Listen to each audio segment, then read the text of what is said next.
like a boss. Alright, ladies, these are the phrases you should never tell a dude.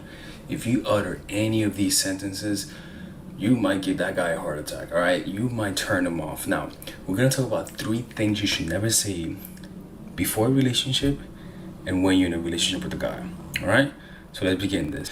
So look, ladies and gentlemen, the first thing you guys have to understand, never say this to a guy. 1, what are we? Before the relationship particularly.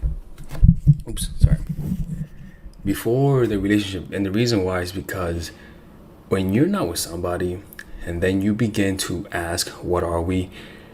Even though they may want something, the fact that you're looking more eager than they are automatically puts you in the weaker position. It's just how it is. It's not that it's a manipulation. It's just that human nature not forces you, but leads you into thinking that if somebody asks for a relationship, they're the one in the weaker position. It's just how it is. You know what I'm saying? So never bring up what are we. Even if you want to bring it up, the best thing to do is if you want to bring up something, just pull away. If you want to talk about what we are, just start pulling away slowly, right? Then you create the need, because he's gonna sense you pulling away. And then once you create that need, he'll ask you, hey, what's going on? Why are you pulling away? And then you say, hey man, it just doesn't look like this is going anywhere I want. But the point is that he brought it up. See what I'm saying? So that's a big theme about in all of this, is letting him be the one that brings it up. All right.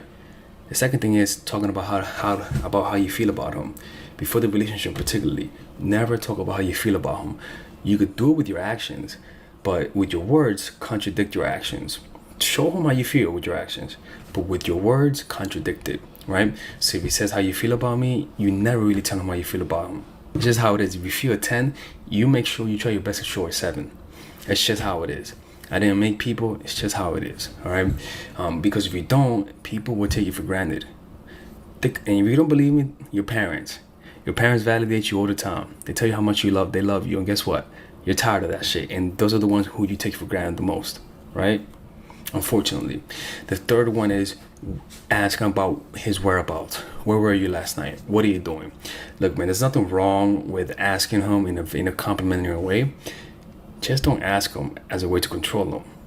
See what I'm saying? That's the difference. So ask him about where he was last night and stuff like that. It's not a good idea, even if you're curious, because it just looks like you're trying to control him. You're trying to know about his movements. Not a good thing to do. All right. So in the relationship, the things you should never say is 1, what are we? How you feel about me? Or even tell him how much you love him, or ask him about his whereabouts. Not a good thing. Now, in the relationship, never tell him these things. 1, why don't we see each other anymore? Like I said, if you want to see him more, okay, it's recording. If you want to see him more, rather than asking him to see him more, create the need by pulling away. Don't ask him, just create the need by pulling away. Slowly pull away. Go from a 7, 6, 5, 4, 3, 2, and if at any of those phases he doesn't stop you, the answer is in the action themselves. All right. Don't try to do double monkey backflips and try to find another reason why he doesn't. Nah, he just doesn't like you.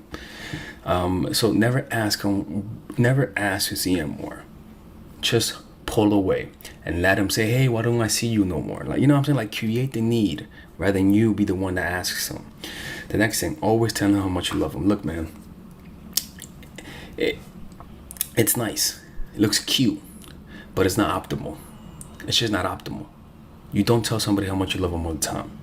It's not optimal. That could scare them away. It doesn't do any more or less. It doesn't make them have a 10 and then to 11. No, in reality, the less you say I love you, the more anxious it's gonna be, and as a result, the more he's gonna like you. You gotta realize that attraction has a lot of anxiety mixed into it, and if you don't create anxiety inside a person, you're not gonna drive him crazy for you. So don't tell him how much you love him. All right. If he says, do you love me? Tell him you want him to ask you if you love him. That's what I'm saying. You want him to ask you if you love him. All right. And if you do tell him you love him, then pull away a little bit. Say I love you and then pull away the next day. You don't want him to fully have a grasp of you. And the next one is marriage. Don't bring up marriage. Now you could tell initially on the date what you're looking for. You're looking for something that could lead to something. That's okay, right? But to ask for it, not a good idea. In fact, if you ask for it, it's just not a good idea. So the best thing to do is just keep that distance, right? So if you want him to ask you for that, just go hot and cold. Warm 1 week and then pull away the next week. Warm 1 month and then pull away the next week. You want to have that zigzag, hot and cold. But don't bring it up, like I said. Create the need. If you're noticing after 2 years he's not proposing, just start pulling away slowly. All right? So that he can say, hey, what's going on? And then once he demands to ask what's going on, then you bring it up. And then you keep pulling away. But you don't bring it up on your own. All right? Anyways, hope you guys enjoyed this video.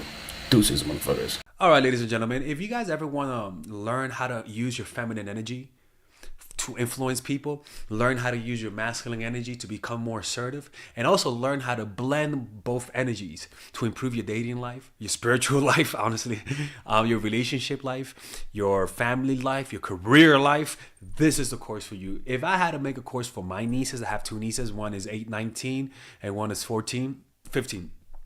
16. Holy shit. Oh my God, he's a bad fucking uncle. He's a bad uncle. Get him. Shut up, Melissa. You should get this course, right? And this is the course that I will make for them. So, for example, watch the curriculum, right? In the first week, we're going to be showing you how to establish a strong masculine foundation without letting it hurt your feminine energy. This masculine foundation is a source of who you are, right? It's your bodyguard. Without this, whatever feminine energy you create will be destroyed by the outside, because your masculine is your shield. So we'll talk about goal setting. We'll talk about how to develop a serious attitude. We're going to be talking about how to use more logic, how to use more goal-oriented behavior. It's more how to be a man. Now the next one is how to embrace the feminine energy, right? This one would teach you about how to minimize excessive masculine traits, developing self-awareness, healing abundant feminine energy, regulating your emotion, mastering voice qualities and facial expressions, surrendering control and allowing pain to be felt. This is honestly, this will supercharge, like Kaioken, your masculine energy. After that, we have femininity in the workplace and how to be feminine in the workplace without letting people take advantage of you, and the nuances of how women on power should behave versus women who are subordinates in the workplace, and even the dress code. This is based on psychology, people. It's kind of insane. I'm actually excited about this one. The next week, we talk about navigating the labyrinth of male and female friendship. And this, a lot of women find confusing, so we talk about that. And how to identify envious friends, how to identify the good friends, how to keep male friends, and how to keep female friends. Week 5, we talk about how to release the burden of the past and stop and destroy mental projections. This is actually really powerful. And then week 6, we talk about how to increase your observational power so that you could read people better. And we have a bunch of bonuses. The course starts at $99, and you guys can pre-order the course today at $69 before it goes out. If you're watching this, most likely I'm in the meditation retreat, so most likely I will be praying for all of you guys. And just click on the description down below of the video. Right there, you'll see it, and you could pre-order that course. It's gonna be out by the end of next month or the beginning of February of March. One of the two, people, because I have a 10-day retreat to do, and I want to finish the course after the retreat, because I think the ideas are gonna be so much better. All right, man. I'll see you guys later. Pre-order, man. Oh, I'm closing the channel.